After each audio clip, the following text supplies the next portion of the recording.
তো বন্ধুরা, আজকে আমরা দেখবো এসএসসি সিজিএল এর আরেকটি কমন পরিচিত অঙ্ক, যে root over 1³ plus 2³ plus 3³ plus 4³ equal to কত।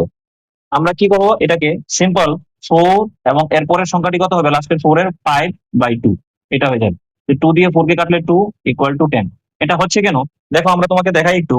1³ plus 2³ plus dot plus n³ n যে কোনো একটা সংখ্যা যদি নেই, এটা যদি আমরা কিউব করে প্লাস করি, তাহলে এর ফর্মুলাটা হচ্ছে n ইন্টু n প্লাস 1, মানে লাস্টে যে সংখ্যাটা থাকবে এটা n প্লাস 1/2, এটা যা থাকবে তার উপর একটা স্কোয়ার হয়ে যায়। এটি হলো এটা সিরিজের সাম, এই সিরিজটার সাম। তো এটার উপর যদি আমি স্কোয়ার রুট করে দিই, তাহলে এর উপরও স্কোয়ার রুট হয়ে যাবে। এই স্কোয়ার রুট এবং স্কোয়ার মিলে একটাকে একটা এলিমিনেট করে দেবে। তো এখানে আলটিমেটলি থাকবে n ইন্টু n প্লাস 1/2। তো আশা করি তোমরা বুঝতে পারছো। তাহলে 1³ প্লাস 2³ প্লাস 3³ আপ টু 8³ কত হবে, এর স্কোয়ার রুট, তাহলে 8 ইন্টু 9/2 ইকুয়াল টু, যদি ক্রস রিডিউস করি তাহলে 4, এখানে আসবে 36।